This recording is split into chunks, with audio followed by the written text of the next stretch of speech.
Hi, എല്ലാവർക്കും മനോസ് കിച്ചണിലേക്ക് സ്വാഗതം. ഇന്ന് നമ്മളൊരു സ്പെഷ്യൽ റൈസ് ആണ് ഉണ്ടാക്കുന്നത്. എപ്പോഴും നമ്മൾ ഫ്രൈഡ് റൈസും ബിരിയാണിയും മന്തിയൊക്കെ ആണല്ലോ സ്പെഷ്യലായിട്ട് ഉണ്ടാക്കുന്നത്. അതിൽ നിന്നൊക്കെ കുറച്ച് വ്യത്യസ്തമായിട്ട് എന്നാൽ അത്രയും തന്നെ ടേസ്റ്റി ആയിട്ടുള്ള ഒരു അടിപൊളി ചിക്കൻ റൈസ് ഉണ്ടാക്കാം. അപ്പോൾ ചിക്കൻ റൈസിനായിട്ട് നമുക്കൊരു 3/4 കിലോയോളം ചിക്കൻ വേണം. അത് ഞാൻ നന്നായിട്ട് കഴുകിയിട്ട് ഒരു മീഡിയം സൈസിലുള്ള പീസുകളായിട്ട് കട്ട് ചെയ്ത് വെച്ചിട്ടുണ്ട്. ചിക്കൻ ഒത്തിരി വലിയ പീസാക്കണ്ട, മീഡിയം അല്ലെങ്കിൽ ചെറിയ പീസുകളായിട്ട് ഇതുപോലെ കട്ട് ചെയ്ത് വെച്ചാൽ മതി. ആദ്യം ഈ ചിക്കൻ കുറച്ച് മസാലകളൊക്കെ ചേർത്തൊന്ന് മാരിനേറ്റ് ചെയ്യണം. അപ്പോൾ ഇതിനകത്തേക്ക് ആവശ്യത്തിനുള്ള മുളക് പൊടി ചേർക്കാം. ഞാനൊരു 3 ടീസ്പൂൺ മുളക് പൊടിയാണ് ചേർക്കുന്നത്. ഒത്തിരി സ്പൈസി ആയിട്ടുള്ളൊരു റൈസ് അല്ല, അപ്പം കുറച്ച് മതി. ഇനി ഇതിൽ ഒരു ടീസ്പൂൺ ഗരം മസാലപ്പൊടി ചേർക്കാം. പിന്നെ ഒരു 2-3 ടേബിൾ സ്പൂൺ അധികം പുളിയില്ലാത്ത തൈരും കൂടി ചേർത്ത് കൊടുക്കാം. പാകത്തിനുള്ള ഉപ്പും ചേർക്കാം. ഇതിനകത്ത് നമ്മൾ മഞ്ഞൾപ്പൊടി ഒന്നും ചേർക്കത്തില്ല. നന്നായിട്ട് മിക്സ് ചെയ്ത് ഈ മസാലയെല്ലാം ചിക്കനിലോട്ട് അങ്ങ് പുരട്ടി വെക്കാം.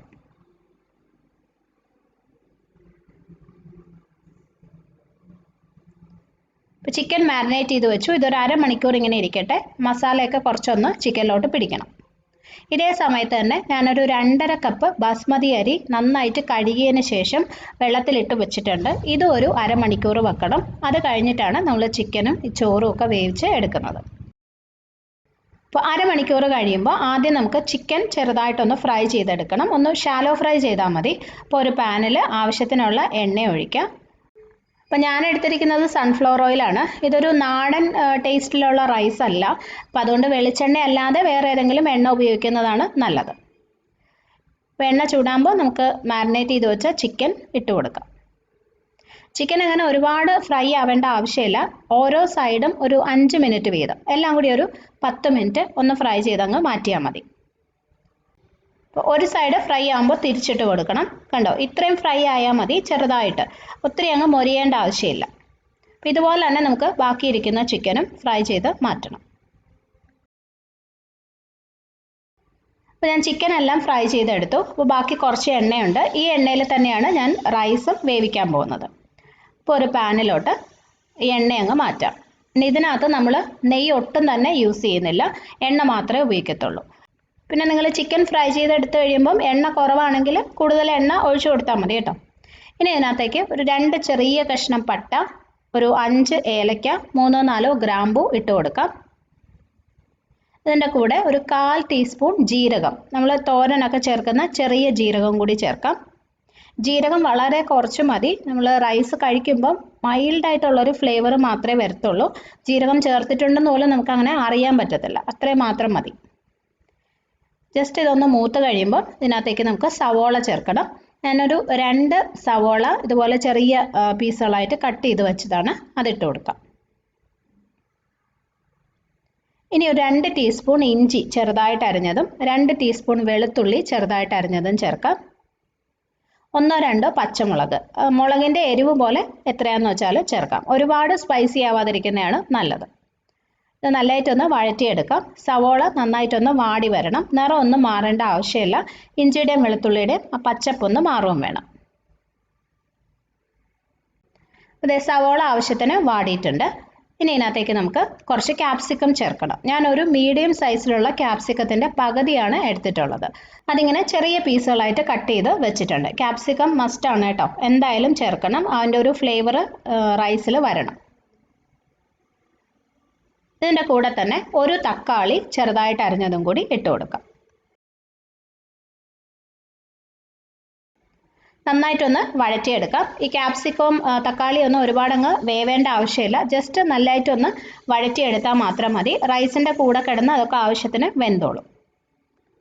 അപ്പോൾ നന്നായിട്ട് വഴറ്റിയെടുത്തു. ഇനി ഇതിൽ നമുക്ക് ആവശ്യത്തിനുള്ള വെള്ളം ഒഴിക്കണം. നമ്മൾ 2.5 കപ്പ് ബസ്മതി അരിയാണ് എടുത്തിരിക്കുന്നത്. അതിന് 4-3/4 കപ്പ് വെള്ളമാണ് നമ്മൾ ഒഴിക്കുന്നത്. എത്ര അരി എടുക്കുന്നോ അതിനേക്കാളും 2.25 കപ്പ് കൂടുതൽ വെള്ളം ഒഴിക്കണം. അതായത് ഇപ്പോൾ നിങ്ങൾ 3 കപ്പ് ബസ്മതി അരിയാണ് എടുക്കുന്നതെങ്കിൽ 5.25 കപ്പ് വെള്ളം ഒഴിക്കണം. 4 കപ്പാണെങ്കിൽ 6.25 കപ്പ് വെള്ളം ഒഴിക്കണം. അതാണ് കണക്ക്. ഇനി ഇതിൽ ആവശ്യത്തിനുള്ള ഉപ്പ് ചേർക്കാം. നമ്മൾ ഉപ്പിട്ടിട്ട് വെള്ളം ഒന്ന് ടേസ്റ്റ് ചെയ്ത് നോക്കുമ്പോൾ ഒരല്പം ഉപ്പ് കൂടി നിൽക്കുന്നതായിട്ട് തോന്നണം. എന്നാലേ ചോറ് വെന്ത് വരുമ്പോൾ അതിനകത്ത് ആവശ്യത്തിനുള്ള ഉപ്പ് ഉണ്ടാവുള്ളൂ. ഇനി ഇതിലോട്ട് ഞാൻ ഒരു ചെറുനാരങ്ങയും കൂടി ചേർക്കുന്നുണ്ട്. ഒരു പ്രത്യേക ഫ്ലേവർ കിട്ടും റൈസിന്. പക്ഷേ ഒട്ടും തന്നെ കയ്പൊന്നും വരത്തില്ല കേട്ടോ. എല്ലാവർക്കും തോന്നുന്നൊരു ഡൗട്ടാണത്. ഒട്ടും തന്നെ കയ്പൊന്നും ഉണ്ടാവില്ല. അപ്പോൾ ഇതും കൂടി ഇട്ട് കൊടുക്കാം. ഇനി ഇത് നമുക്ക് അടച്ചു വെച്ച് നല്ലതായിട്ടൊന്ന് തിളപ്പിച്ചെടുക്കാം. വെള്ളം തിളച്ചിട്ടാണ് അരി ചേർക്കേണ്ടത്. അപ്പോൾ ഇതേ വെള്ളം നല്ലതായിട്ട് തിളയ്ക്കുന്നുണ്ട്. ഇതിനകത്തോട്ട് നമ്മൾ എടുത്തു വെച്ച 2.5 കപ്പ് ബാസ്മതി അരി ഇട്ട് കൊടുക്കാം. കുതിർത്ത് വെച്ച വെള്ളമൊക്കെ മാറ്റിയിട്ട് അരി മാത്രം ഇട്ടാൽ മതി. നന്നായിട്ടൊന്ന് മിക്സ് ചെയ്യാം. ഇനി ഇതിൻ്റെ മുകളിലോട്ട് നമ്മൾ ഫ്രൈ ചെയ്ത് വെച്ച ചിക്കനും കൂടി വെച്ച് കൊടുക്കാം. ചിക്കൻ ഇട്ട് കഴിഞ്ഞിട്ട് ഇതെല്ലാം കൂടി ഇളക്കണ്ട, അതിൻ്റെ മുകളിൽ തന്നെ അങ്ങ് ഇട്ടിരുന്നാൽ മതി. വെന്ത് വന്നതിന് ശേഷം പിന്നെ നമുക്ക് സെർവ് ചെയ്യുമ്പോൾ വേണമെങ്കിൽ മിക്സ് ചെയ്യുകയോ അല്ലെങ്കിൽ ചിക്കൻ സെപ്പറേറ്റ് ആയിട്ട് വെക്കുകയോ ഒക്കെ ചെയ്യാം. ജസ്റ്റ് ഇതുപോലെ മുകളിൽ തന്നെ അങ്ങ് വെച്ച് കൊടുക്കാം. ഇനി നമുക്കിത് അടച്ച് ഒരു മീഡിയം ഫ്ലെയിമിൽ വെച്ച് കുക്ക് ചെയ്യാം. ഒരു 5 മിനിറ്റ് കഴിയുമ്പോൾ തുറന്നിട്ട് ഈ ചെറുനാരങ്ങ അങ്ങ് മാറ്റണം. നാരങ്ങ ഒരുപാട് സമയം കിടക്കുമ്പോഴാണ് അതിനകത്ത് നിന്ന് ജ്യൂസൊക്കെ ഇറങ്ങിയിട്ട് ചിലപ്പോൾ ആ ഒരു കയ്പ്പ് വരുന്നത്. അപ്പോൾ ഒരു 5 മിനിറ്റ് കഴിയുമ്പോൾ നാരങ്ങ മാറ്റിയിട്ട് വീണ്ടും അടച്ചു വെച്ച് ലോ ഫ്ലെയിമിനും മീഡിയം ഫ്ലെയിമിനും ഇടയിലിട്ട് വെള്ളം ഫുള്ള് വറ്റി നന്നായിട്ട് വെന്ത് വരണം. ഇപ്പോൾ 5 മിനിറ്റ് കഴിഞ്ഞു. ഞാൻ നാരങ്ങ മാറ്റാൻ പോവാണ്. വീണ്ടും ഇത് അടച്ചു വെച്ച് ഒരു ലോ ടു മീഡിയം ഫ്ലെയിമിൽ വെച്ചിട്ട് വെള്ളം ഫുള്ള് വറ്റി ചോറൊക്കെ പാകത്തിന് വെന്ത് വരണം. കുറച്ച് കഴിയുമ്പോഴത്തേക്കും നല്ലോണം വെള്ളം വറ്റും എന്ന് വിചാരിച്ച് നിങ്ങൾ കൂടുതൽ വെള്ളം ഒഴിച്ചു കൊടുക്കണ്ട. ഇത്രയും വെള്ളത്തിൽ തന്നെ ഇത് വെന്ത് കിട്ടും. തീ കുറച്ച് വെച്ചാൽ മാത്രം മതി. ലോ ഫ്ലെയിമിൽ വെച്ച് വേവിച്ചെടുത്താൽ മതി. അപ്പോൾ ദേ ചിക്കൻ റൈസ് റെഡിയായി. കണ്ട എല്ലാം പാകത്തിന് വെന്തിട്ടുണ്ട്. പലരും ചോദിക്കാറുണ്ട് എത്ര സമയം എടുക്കും ഈ ചോറ് വേവാനെന്ന്. അത് നമ്മൾ ഉപയോഗിക്കുന്ന ബസ്മതി അരിക്ക് അനുസരിച്ച് വ്യത്യാസം വരാം. ഞാൻ ഇന്ത്യ ഗേറ്റാണ് യൂസ് ചെയ്തിരിക്കുന്നത്. അപ്പോൾ എനിക്കൊരു 15 മിനിറ്റാണ് എടുത്തത്. എനിക്ക് തോന്നുന്നു മിക്കവാറും എല്ലാ ബസ്മതി അരിയും മാക്സിമം ഒരു 15 മിനിറ്റൊക്കെ എടുക്കത്തുള്ളൂ. ഒരു ലോ ടു മീഡിയം ഫ്ലെയിമിൽ വെച്ച് കുക്ക് ചെയ്യണം. അപ്പോൾ ചോറൊക്കെ പാകത്തിന് വെന്തിട്ടുണ്ട്. നല്ല സോഫ്റ്റാണ്, പക്ഷേ എന്നാൽ ഒട്ടും തന്നെ കുഴഞ്ഞൊന്നും പോയിട്ടില്ല. കണ്ടില്ലേ? നമ്മൾ ഈ ചോറും ചിക്കനും ഒരുമിച്ച് ഇട്ട് വേവിച്ചത് കൊണ്ട് തന്നെ ആ ചിക്കൻ്റെ ഫ്ലേവറൊക്കെ വന്നിട്ട് ചോറ് വെറുതെ കഴിക്കാൻ തന്നെ നല്ല ടേസ്റ്റാണ്. ഇത് വേണമെങ്കിൽ നിങ്ങൾക്ക് ഈ സമയത്ത് നല്ലതായിട്ടൊന്ന് ചിക്കനും ചോറും കൂടി മിക്സ് ചെയ്യാം. അല്ലെങ്കിൽ കഴിക്കുന്ന സമയത്ത് സെപ്പറേറ്റ് ആയിട്ട് സെർവ് ചെയ്യാം. അതെങ്ങനെയാണെന്ന് വെച്ചാൽ നിങ്ങളുടെ ഇഷ്ടം പോലെ ചെയ്താൽ മതി. അപ്പോൾ നല്ല ടേസ്റ്റി ആയിട്ടുള്ളൊരു റൈസാണിത്. കുറച്ച് സാലഡോ റൈത്തയൊക്കെ ചേർത്ത് കഴിക്കാൻ നല്ല സൂപ്പർ ടേസ്റ്റാണ്. ഒന്നുമില്ലാണ്ട് വെറുതെ കഴിക്കാൻ പോലും നല്ലതാണ് കേട്ടോ. അപ്പോൾ എന്തായാലും നിങ്ങളൊന്ന് ട്രൈ ചെയ്ത് നോക്കണം കേട്ടോ. നമുക്ക് എപ്പോഴും ഈസി ആയിട്ട് കിട്ടുന്ന സാധനങ്ങൾ മാത്രം വെച്ചിട്ട് ഉണ്ടാക്കാൻ പറ്റുന്നതാണ്. ഗസ്റ്റൊക്കെ വരുമ്പോഴും എന്തെങ്കിലും സ്പെഷ്യലായിട്ടും ഒക്കെ നമുക്ക് ഉണ്ടാക്കാം. അപ്പോൾ ട്രൈ ചെയ്തിട്ട് ഫീഡ്ബാക്ക് ഒക്കെ അറിയിക്കണം. ഇഷ്ടമാണെങ്കിൽ ഒന്ന് ഷെയർ ചെയ്തേക്കണേ. പിന്നെ നിങ്ങൾ ഇതുവരെ ചാനൽ സബ്സ്ക്രൈബ് ചെയ്തിട്ടില്ലെങ്കിൽ ചെയ്തേക്കാനും മറക്കല്ലേ. അപ്പോൾ നമുക്ക് അടുത്തൊരു നല്ല റെസിപ്പിയായിട്ട് വീണ്ടും കാണാം. Bye friends. Thank you for watching.